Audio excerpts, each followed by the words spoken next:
Selamu alaikum wa rahmetullahi wa barakatuh. Mirë se erdhët në episodin e radhës të podcastit tonë El Fele. Sot me ju moderator Dardan Gashi dhe gjithashtu me ne Hoxh Sinan Rushiti. Hoxh, selamu alaikum. Mirë se takuam përsëri. Wa alaikum salam wa rahmetullahi wa barakatuh. Mirë se takuam përsëri Dardan. Alhamdulillah. Habib, çu shkam sot? Bukur, alhamdulillah. Si po kalon në këtë muaj të Ramazanit? Mirë, alhamdulillah. Alhamdulillah. Po na tregon edhe ti çish po kalon, se unë sa ndëgjova jo ushtar tash. Po. Edhe çish po kalon në Ramazan gjatë. Mirë, alhamdulillah.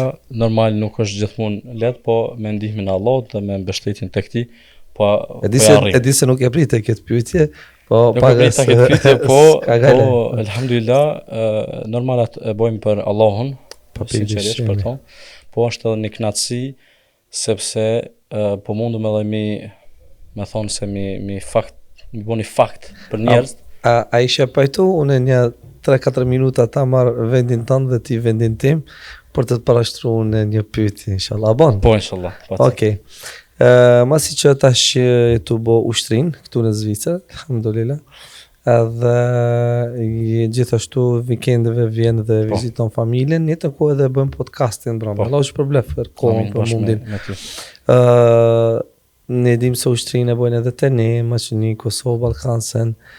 Kështë qenë pak interesante tu tregojsh vëllezërve në lidhje me agjërimin e muajit të Ramazanit. A e ke vështirë të agjërosh Ramazanin gjatë kryerjes së ushtrisë? Hoxh, Allah të shpërblej për këtë pyetje. Para se t'ju përgjigj në dëshiroj t'i falenderoj të gjithë sponsorët, vëllezër dhe motra gjithashtu që kontribuojnë për këtë projekt. Hoxh, këtë pyetje nuk e kam prit, po inshallah do të përgjigjna. Është një farë surprizë kështu tash ta bëj. Alhamdulillah është kënaqësi që muj me punu diçka për ndoshta njerëz që muj me pyet se çysh mundet me shku për shembull. Normal kom qenë pak jo me thonë i friksuar, po nuk kom di se çysh kam kalu në ushtri me çështjeve fetare dhe sidomos edhe agjerimin. Falënderim i takojnë Allahut, sepse ka dashur Allahu se jam tu kalu shumë mirë në aspektin fetar. Ju pengojnë për agjerimin e Ramazanit? Jo, besa janë shumë të kuptueshëm. Gjithashtu për të gjithë agjëruest na kanë hop kantinën më herët. Për me nga si fyra, po? Për si fyra. Subhanallah. E për iftarin? Për iftarin e kemi zbashku me tonë. Bashkë në njëtë kohë? Po, alhamdulillah, parafërsisht po qëllën në njëtën kohë se iftari. Normal, neve tash agjëruesve pak ma vonë se që shkon të na ushty. Po, ama mundeni me prish me ujë me diçka. Jem në kohë edhe janë shumë kuptueshëm. Besa po e parashtoj një shembull që kena post tetën, kalume. Kemi post një aktivitet shumë të rëndë me gjithë kompaninë, ku duft me dalë me basi një lloj si luftë, tash që shkojmë mi mbrojt vendin dhe ai shefi i grupit ton i ka pyet të gjithë tjerët a janë dakord që ja dhon përparësinë agjëruesve që me vozit, me kon shofera. Sepse si shofer nuk kemi nevojë na me dalë në terren, vetëm i provojmë janë njerëz. Dhe në atë mënyrë na bike neve për me pushu, mos me pas nevojë më. Dhe u pajton me këtë gjë? Të gjithë thanë s'ka problem, po japim përparësinë aty dhe na letoj neve ai shefi. Kështu që jo, në ushtri janë besa shumë siç kom paramenu, edhe më shumë ishin të kuptueshëm ndaj çështjeve fetare. Unë kisha qeft kështu të ta parashtoj këtë pyetje dhe të na shpjegojsh, sepse shpresoj kjo do bën dobi vëllezërve dhe do është pak interesante dhe të jenë të informuar lidhe me realizimin e parimeve fetare këtu ku ndodhemi dhe çysh rrjedhin punë. Pra, vetëm në lidhje me këtë çështje ose me shërbimin ushtarak, edhe kur takoni muajin e Ramazanit se si ndodh. Tash merre nëse ma mundson vetëm edhe një pikë si merr në mendje, e kam pas ndëgjuar ka një kohë para ushtrisë në media ku një shqiptar i Zvicrës ka pas bisedu se çysh janë trajtuar muslimanët në Zvicër. Edhe ka pas treguar në mënyrë shumë të vrasht. Ashtu.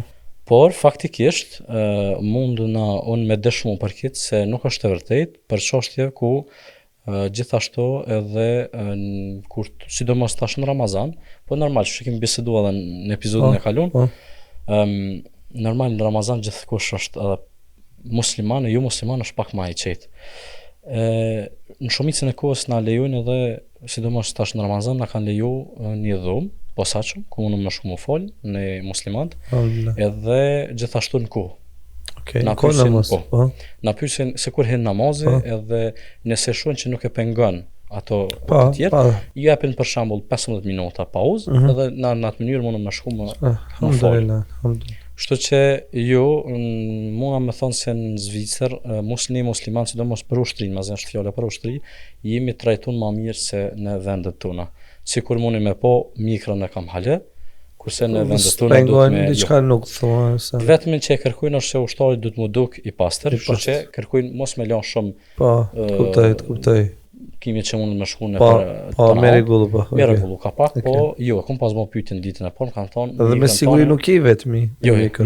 Dhe normal dhe vetë zvistranë që nuk janë muslimanë ato marrin me kanë çështë. Po, nuk më kanë penguar në asnjë mënyrë ose edhe në dhomë kur jam fal, nuk më kanë penguar as të tjerët. Dhe gjithashtu kur kanë ardhur shefat më kanë thonë që janë tu fal. Nuk më kanë penguar, janë kanë thonë kthehemi më vonë kur të kryejnë. Okej. As më thonë se nuk e ke lënë, jo marr, jo. Alhamdulillah. Kështu që alhamdulillah kjo është mirë dhe është një në anën tjetër është një mundësi në jetë për me tregu dhe me praktiku islamin. Mu vedisu të na atje. Alhamdulillah. Që konsiderohet edhe një farloj daveti edhe që këtu për shembull ku shpeshherë tonët e marrin për shembull edhe përmendin Zvicra qenë Zvicra për shembull çish praktikohet feja. Vallë a janë këto liria dhe vendet tona, trojet tona, e kanë këto të drejta dhe njerëzit tonë andaj përkatësitë e fesë islame, që janë në ushtri ose kudo që t'jenë. Po Allah e di më së miri, nuk hyjmë në për ato çështje se nuk është edhe tema dhe atë që e kam ndërmend që në podcastet tona ne të hyjmë në ato çështje, të kritikojmë dikë ose të miremi me kritika, qëllimi jonë është vetëm përcjellja e mesazheve të temave të ndryshme. Tash urdhno merre pozitën tënde, unë e marr këtë. Kthehemi gjikush në vendin e tij. Po. Hoxh kemi biseduar në episodin e kaluar, kemi pas biseduar për 10 ditë që kanë kaluar. Po. Tash po afrohemi te 10 të fundit. Po. Kështu që pyetjen e parë që duam ta parashtrojmë është vlera e 10 net të fundit të muajit të Ramazanit. I dashur vëlla, subhanallahu para se gjithash mirë është mendojmë të kujtojmë se sa shpejt ditët në jetën ikin. Po vallahi.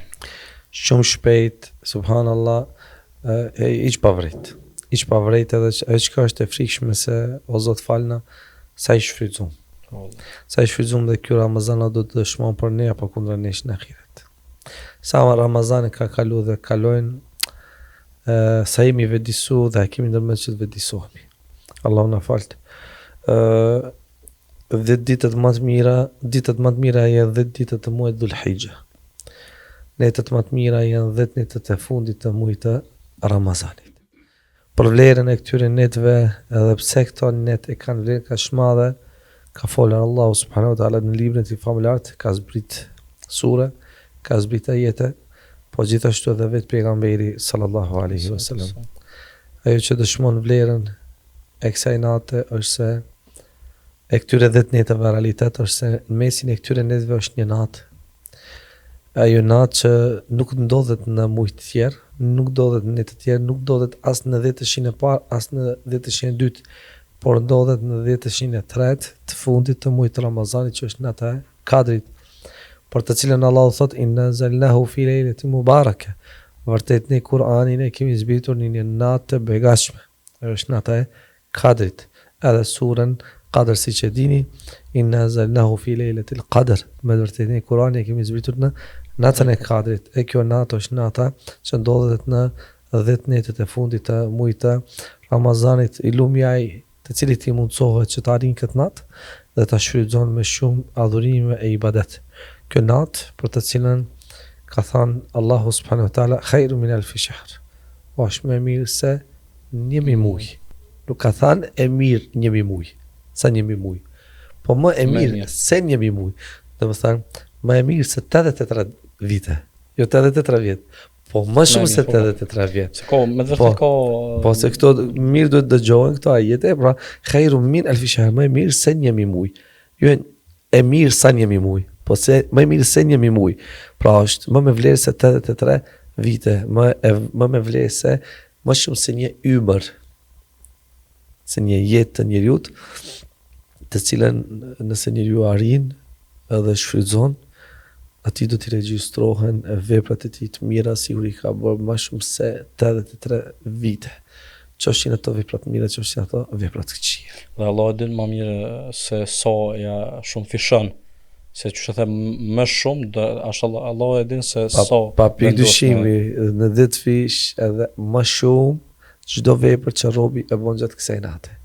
Dhe veprat e mira ose veprat e këqija në këtë natë nuk janë sikur në të tjera. Dhe nuk duhet të kalohen këto net veçanërisht sepse nuk dihet kur është nata e katërt, nuk duhet të kalohen përpose me shumë namaz, me shumë lexim Kuranit, me shumë adhurim ibadet, me shumë përmendurit të Allahut, me dhënie të lëmoshje, sadakas, ashtu që i ka shfrytzuar pejgamberi sallallahu alaihi wasallam. E ceki pak se çka është nata e katërt. Tash e di se sidomos në shtetet tona ka përmendet nata e madhe e cekun. A mundesh pak një shpjegim rreth a e dim apo a mundem parafërsisht me ditë një shpjegim të vogël apo tash një referencë se çuçi bazohen te na apo se është një mosmarrveshje mes njerëzve për çështjen e kësaj nate. Kjo mosmarrveshje ekziston për shkak të llojeve të ndryshme të interpretimeve dhe të argumenteve lidhje me përcaktimin e natës së kësaj nate, pra kur është kjo natë, edhe kështu që është e caktuar përmendur te ne dhe fiksuar nata e 27 e muajit të Ramazanit, ku ka hadithe, por ka hadithe edhe në netët tek 21, 23, 25, 27, 29. Ka argumente edhe në netët qift, ke parasysh, por më e madhe mundësi është që të ndodhet nata e katërt është në netët tek. Edhe kjo është mendimi i vërtet se nuk dihet kur është nata e katërt saktësisht dhe nata e katërt lëviz dhe nuk është çdo vit në të njëjtën natë. Aisha radhiyallahu anha i ka thënë pejgamberit sallallahu alajhi wasallam, i ka thënë Rasulullah, nëse e di, nëse ta kisha ditë, se ka ditë, nëse personi më i afër i pejgamberit sallallahu alajhi wasallam ka qenë Aisha, sikur ta kisha ditë se cila natë do të jetë nata e katërt, çka të them, se ka ditë. Ta kishte ditë, edhe jo, kishte prit çat natë. Bashkë me sahabët e tjerë të gjithë ishin që natën 27 edhe vetëm kishin vënë adhurim natën 27. Që është shumë e thjeshtë edhe pa humbur kohë. Pejgamberi sallallahu alajhi wasallam në ditën e netët e fundit e ka shtë ngurypin kur themi kjo kinajeten do të thotë natë se thuhet është angazhuar me shumë adhurim ibadet, thuhet është larguar edhe marrëdhënie me bashorten gjatë këtyre 10 netëve që çat shumë ka bë ibadet gjatë këtyre 10 netëve. Pse që shumë mund të ibadet gjatë adhurim gjatë këtyre 10 netëve, kur mund është të presin natën 27, vetëm natën 27, se jo natë do të ishte nata e katërt, por jo. Edhe vetë pejgamberi sallallahu alajhi wasallam nuk e ka ditë se kur është nata e katërt. Siç e dini, njëri u tregua pejgamberit sallallahu alajhi wasallam shpall, po pastaj e boni Allahu që të harron. Për shkak të përlarjes së dy personave që u përlan, edhe pejgamberi sallallahu alajhi wasallam tha edhe që të tregoj kur është nata e katërt, por kërkonja një 90 netëshin e fundit. Po dhe ma bëhallat edhe njeriu është dembel është. Pra që cejke pore normal e kish ditë se cilën ditë dhe e kish përkushtu krejt mundin qatë net. Qasaj natë. Kurse duke neglizhuar në të tjera. E kurse Allah subhanahu wa taala e urtësia e tij është i gjithurti që robi të jetë në adhurim, në ibadet, të hape mund sakrificë gjatë tyre netëve, ta kalon kohën sa më shumë adhurim ibadet, të mbyllet në xhami, të bën itikaf në xhami, pejgamberi sallallahu alajhi wasallam në fundit mbyllesh në xhami. Bën itikaf në xhami. Dhe itikafi nuk mund të bëhet në shtëpi, përveç se në xhami. Dhe në xhami, nëse është një xhami që nuk ka 5 kohë të namazit, nuk mund të bëhet aty. Por në një xhami ku bëhet 5 kohë namaz, ku ka xhamat, aty bëhet itikafi. Pejgamberi sallallahu mbyllueshte në xhami, aty rinte 10 netët e fundit, edhe bonte shumë adhurim ibadet. Namaznate, Kur'an, dhikr. Pse? Që ta takon natën e Kadrit, sa është më e mirë se një muaj. Në një dëshmi, një ngjarje e cila më ka ndodhur, një dëshmi me një shok i afër, i cili është bukur pasionik dhe më tregoi që tash nuk ju duket asgjë interesant për çështjeve blerje të kësaj dynjas. Thekë se tash nuk ka më interesim, të gjitha ti ka bën, edhe në atë moment thash subhanallahu, thash ka dashur Allah se edhe çaj i cili punon shumë këtë dynjë për në ahiret, pra pa lejen e Allahut nuk e din a ka më shku në xhenet. Dhe në qatë moment e kuptua se qysh ati nuk ju do ke interesant mo, thesha ai personi i cili e din parakues për posaj se sikur sahab cilë kanë qejt tjetër njeriu, po ne sot në kohën tonë me pas ditë se jemi para nej, nuk ke shumë vepru mo, se ke shumë ditë që e kemi sigurt. Pejgamberi sahabët kanë qenë 10 mubashirin e bil xhenet, të përgëzuar me xhenet. Ata kanë qenë përgëzuar me xhenet e janë friksuar nga hipokrizia. Siç është Omeri radhiyallahu anhu. Kur pejgamberi sallallahu alaihi Hudhaifës ja tregoi emrat e hipokritëve, me një duke vrapuar, Omeri shkon te Hudhaifa, duke u betuar që t'i tregon valla është në listën e hipokritëve dhe Omeri radhiyallahu anhu. Kurse Omeri i përgëzuar me xhenet.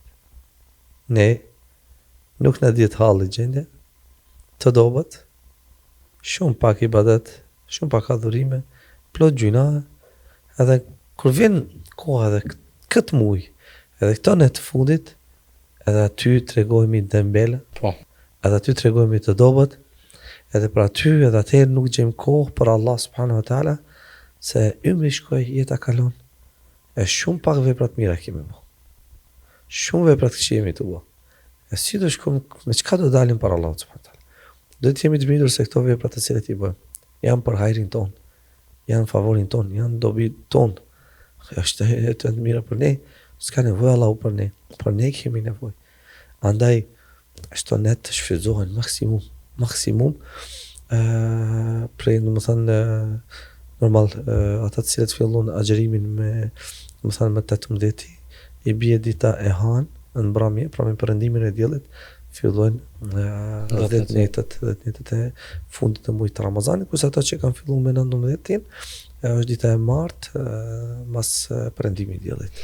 Me ta shohësh në këto net, çfarë do të bëjmë na për këto 10 net të fundit? Në këto net do bëjmë atë që ka bëu pejgamberi sallallahu alaihi wasallam. Nuk do ta hupim kohën me allva, as me baklava, as me trileçe. Duke përhapur në qef shumë atë liçe. Se kemi qef edhe se kemi qef është përhap që ideologji, se kur vjen ata e madhe, me bo allva baklava, se vin me laçet dhe me laçet ku e hekin erën e mirë dhe shkojnë aty prezantojnë. Pra subhanallahu, tash më kujtohet çashtu na tregonin më parë se me laçet shkojnë vizitojnë shtëpitë dhe kjo shtëpi ku nuk ka erë allv, dhe për aty ikin me laçet, nuk rinë aty pse? Se nuk hekin erën e allvës. Subhanallahu, është e kundërta. Pra me një shtëpi ku s'ka adhurim, s'ka ibadet, ka gjuna, ka haram, aty nuk rinë engjujt. Pra ne këto net do t'i kalojmë çashtu që i ka kalu pejgamberi sallallahu alaihi wasallam. Me namaznate, duke qëndruar në xhami, pra duke bërë itikaf në xhami. Lidhe para se ti ceki gjëra tjetër, lidhe me itikafin në xhami.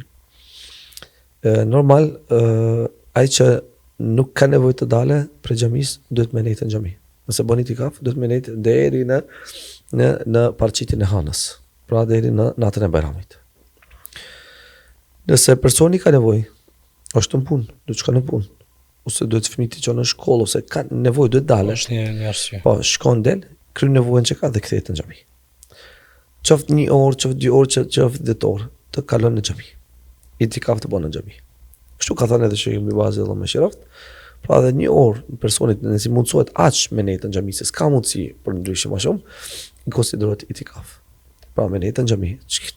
Tash çka kemi bën në shtëpi? Me nejtë para televizorit, me nejtë në celular, telefon.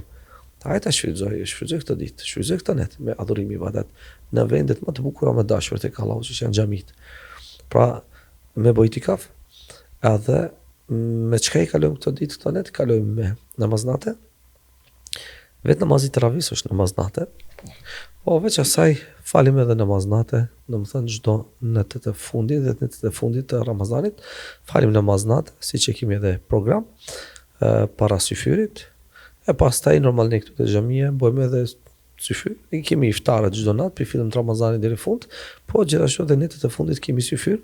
Që vëllezërit me mujt me fal namaznate, mos më lodh me shku në shtëpi, po me net këtu mas namaznatës, ham syfyr, falim sabahin. E pastaj kemi vëllezër që do të shkojnë punë patjetër, e vëllezër të cilët kanë marrë pushime dhe rinë në xhami. Pra, shfrytëzojmë me namaznate, shfrytëzojmë me shumë lexim të Kuranit, sa më shumë me bohat me Kuranin, me përfundu, me sa më shumë istighfar, me sa më shumë tasbihe, tahmide, me sa më shumë shpërndarje të sadakave lëmoshëve.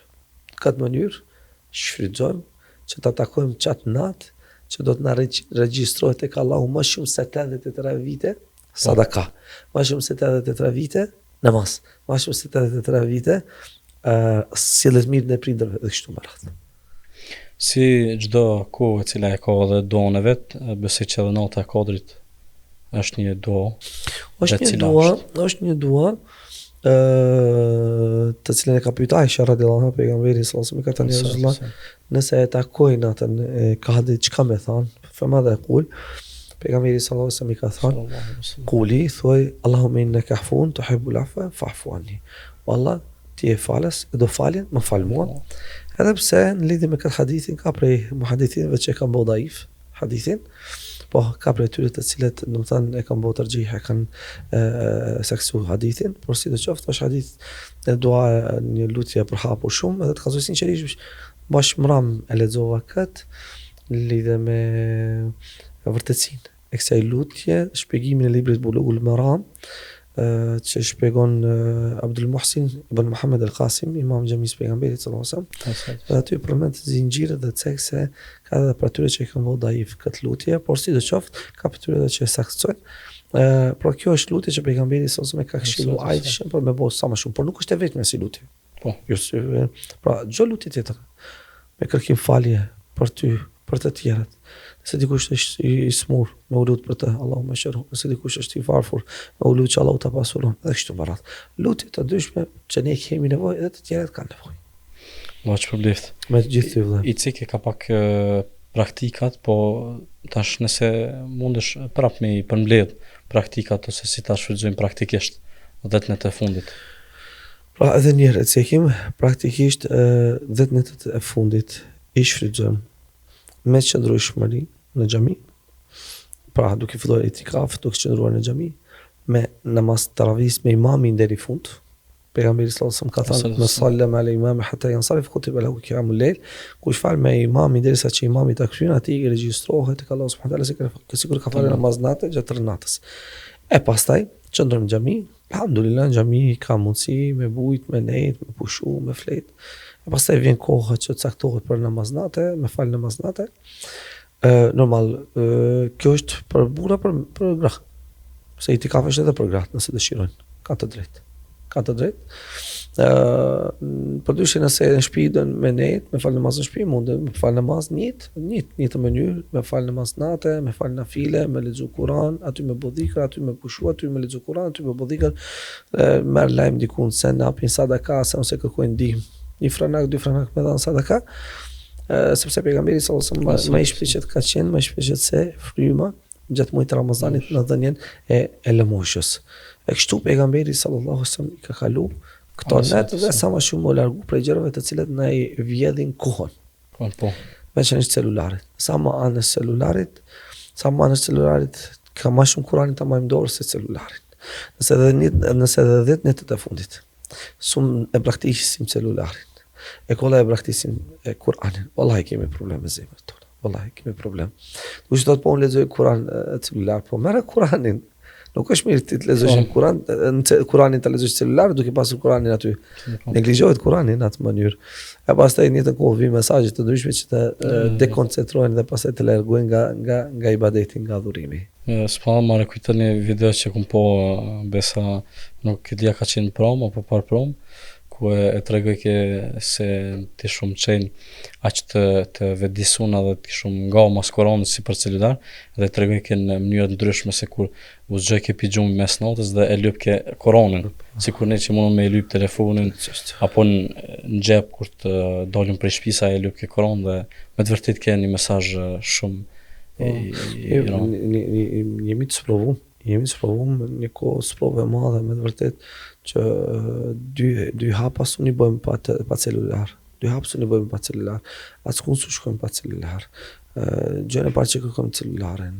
Edhe nevojtore kur vi me celular, subhanallahu, është me vërtet është një sprovë e madhe që duhet ta luftojmë këtë duhuri negative dhe mos ta përdorim përpos se në rast nevoje, me vërtet kur kemi nevojë. Hoxha Allah që përbleft, jemi duke arrit në përfundimin e këtij episodit. A ki një mesazh përfundimtar për vëllezërit dhe motrat? Mesazhi përfundimtar vëllai i dashur është që ta kemi frikë Allahun para së gjithësh dhe mos harrojmë se këto natë mund të jenë natët tona të fundit të jetës tonë. Kjo natë mund të jetë nata e fundit, nata e katërt mund të jetë nata e fundit. Dhe i mençuri është ai i cili u adin vlerën kimetin gjërave të mira. Me vlerë që ka vlerësuar Allah subhanahu wa taala. I mençur është ai i cili ngaren mas gjërave të mira dhe largohet ik prej gjërave të këqija. I mençur është ai i cili do të mundohet gjatë tyre netëve që ta ndryshon gjendjen e tij shpirtërore, gjendjen e tij shoqërore, fizike, ta ndryshon gjendjen e tij dhe ta përgatisë vetin e tij për të takuar Allahun subhanahu wa taala. Sepse nuk na dihet momenti i fundit, nuk na dihet. Për atyre që janë largu për kësaj dynjaje me iman, me besim, me vepra të mira dhe kanë lënë gjurma të mira, dhe për atyre që janë larguar me kufër, me mosbesim dhe kanë lënë gjurma të këqija pas tyre. Allah na folt, Allah na uzoft, Allah na vetëdijsoft para se me qenë vonë për neve. Allah na jap një vdekje të mirë, një fund të mirë, një fund me shahadetin. Amin ya Rabb. Shpresojmë për të gjithë familjarët tonë dhe për vete. Hoxha Allah shpërblet edhe një herë për kohën tonë. Gjithë Allah. Amin. Shpërblet gjithashtu sponsorët dhe vëllezërit dhe motrat që kontribuojnë për këtë projekt dhe shpresojmë që të shihen në javën e ardhshme inshallah. Na mundsoft Allahu dhe të takoshim për të mirë. Selamun alejkum wa rahmatullahi wa barakatuh. Selam.